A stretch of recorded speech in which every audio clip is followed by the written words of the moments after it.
गंगाफळाची म्हणजेच लाल भोपळ्याची भाजी तुम्ही यापूर्वी बऱ्याच वेळा खाल्ली असेल, मात्र नेहमी त्याच पद्धतीची भाजी खाऊनही कंटाळा येतो.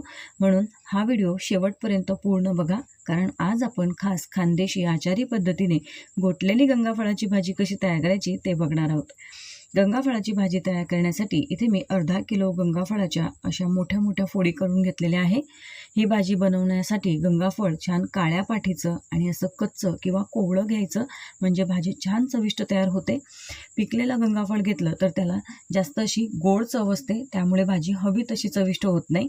म्हणून असं कच्चं आणि काळ्या पाठीचं गंगाफळ घ्या, म्हणजे भाजी अगदी छान तयार होते. आता इथे भाजी बनवण्यासाठी मी कढईमध्ये 1 ते 1.5 पळी तेल घालते आहे. तर भाजीच्या अंदाजानुसार तुम्ही तेलाचं प्रमाण कमी जास्त करू शकता. इथे मी 1.5 पळी तेल घातलं. त्यानंतर तेल छान गरम करून घ्यायचं आहे. तेल गरम झालं की गॅसची फ्लेम कमी करायची. त्यानंतर इथे अर्धा चमचा मी मोहरी घातली, अर्धा चमचा जिरं घातलेलं आहे.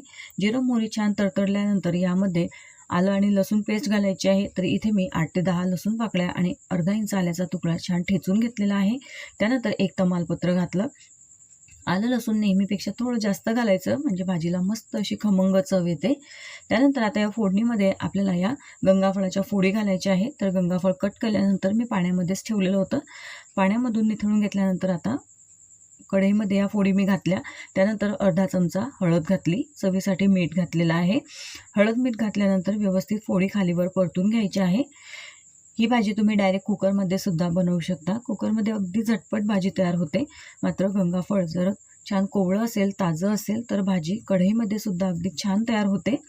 त्यानंतर आता यामध्ये मी तिखट घालते आहे. तर हे घरगुती पद्धतीने तयार केलेलं लाल तिखट मी ते घातलेलं आहे. 2.5 चमचा साधारण मी इथे तिखट घातलेलं आहे. ही भाजी छान चवीला झणझणीत असेल तर मस्त लागते, म्हणून नेहमीपेक्षा तिखट थोडं जास्त घ्यायचं आहे. 2 चमचे धणे पावडर घातलेली आहे. ही भाजी तुम्ही हिरवी मिरची वापरून सुद्धा बनवू शकता. तर घरगुती पद्धतीने लाल तिखट कसं तयार करायचं ही रेसिपी मी तुमच्यासोबत शेअर केलेली आहे.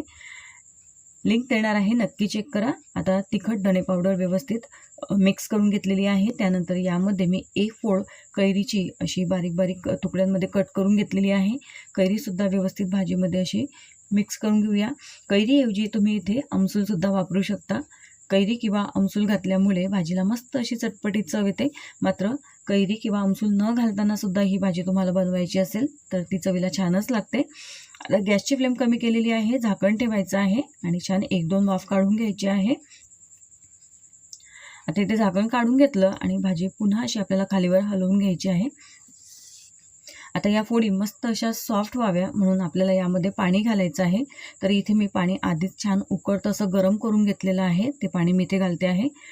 तर छान असं कळकळीत गरम पाणी घालते आहे. साधारण 1 कप इथे मी पाणी गरम करून घेतलेलं आहे.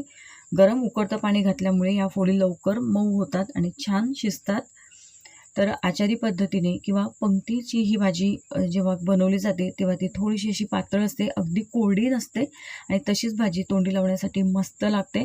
आता गरम पाणी घातल्यानंतर झाकण ठेवलेलं होतं आणि व्यवस्थित आता इथे शिजवून घेतलेली आहे भाजी. झाकण काढून घेतल्यानंतर व्यवस्थित फोडी खालीवर हलवून घ्यायची आहे. तुम्ही इथे बघू शकता फोडी छान शिजलेल्या आहे. तर आता या फोडी आपल्याला अशा चमचाने छान अशा फोडून घ्यायच्या आहेत. ही भाजी तुम्ही साध्या वरण भातासोबत, वरणबत्तीसोबत, वरणपोळीसोबत तोंडी लावण्यासाठी बनवू शकता. खानदेशामध्ये ही भाजी खीर पुरणपोळीसोबत सुद्धा बनवली जाते. पाहुणचारासाठी किंवा लग्न पंक्तीमध्ये, धार्मिक कार्यक्रमामध्ये सुद्धा ही भाजी पंक्तीसाठी बनवली जाते. चवीला अप्रतिम लागते. आता इथे मी रवी घेतलेली आहे आणि रवीने व्यवस्थित ही भाजी आपल्याला घोटून घ्यायची आहे, अगदी मऊ करून घ्यायची आहे. आपण इथे गरम पाणी वापरल्यामुळे या फोडी अगदी मस्त अशा सॉफ्ट झालेल्या आहे. ही भाजी खूप अशी पातळही नको आणि खूप अशी कोरडीही नको.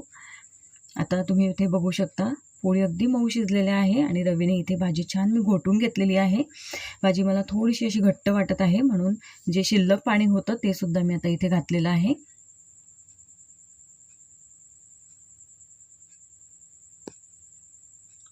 भाजीला अगदी छान असा रंग आलेला आहे आणि मस्त असा घमघमाट सुटत आहे. अजूनपर्यंत आपण यामध्ये मसाला घातलेला नाही. आता भाजी इथे मी छान घोटून घेतलेली आहे.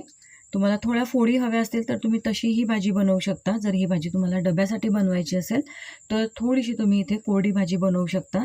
मात्र वरणपोळीसोबत किंवा बट्टीसोबत ही भाजी खाण्यासाठी अशाच पद्धतीची केली तर छान लागते. अगदी छान अशी ही भाजी आता इथे घोटली गेलेली आहे. त्यानंतर यामध्ये आता गरम मसाला घालायचा आहे. गरम मसाला असा थोडा शेवटी घातला की त्याची जी चव आहे, जो सुगंध आहे तो कायम राहतो. तर इथे 1 ते 1.5 चमचा छोटा असा चमचा मी भरून इथे मसाला घातलेला आहे. हा मसालासुद्धा घरी तयार केलेला आहे. मसाला कसा तयार करायचा ही रेसिपीसुद्धा मी शेअर केलेली आहे.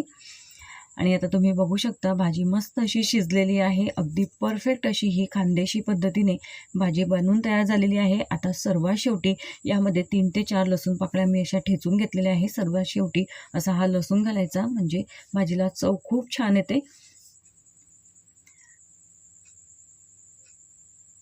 आता लसूण व्यवस्थित भाजीमध्ये असा मिक्स केल्यानंतर यामध्ये सर्वात शेवटी भरपूर अशी बारीक चिरलेली कोथिंबीर घालायची. ही आता भाजी इथे बनवून तयार झालेली आहे. आणि अशा पद्धतीने खानदेशी पद्धतीने पंक्तीत बनवली जाणारी ही घोटलेली गंगाफळाची भाजी इथे बनवून तयार झालेली आहे. बनवायला सोपी आहे. कमीत कमी साहित्यामध्ये बनवून तयार होते. ही भाजी तुम्ही साध्या वरण भातासोबत, वरणबट्टीसोबत, वरणपोळीसोबत किंवा खीर पुरणपोळीसोबत खाऊ शकता. अशी सुद्धा ही भाजी फक्त पोळीसोबत खायला मस्तच लागते. रेसिपी कशी वाटली कमेंट्सद्वारे नक्की कळवा. व्हिडिओ आवडला असेल तर आपल्या मित्रमैत्रिणींसोबत, परिवारासोबत जास्तीत जास्त शेअर करा. चॅनलवर नवीन आले असाल तर सबस्क्राईब करायला विसरू नका. अशाच एका छान आणि नवीन रेसिपीसोबत पुन्हा भेटू. तोपर्यंत धन्यवाद.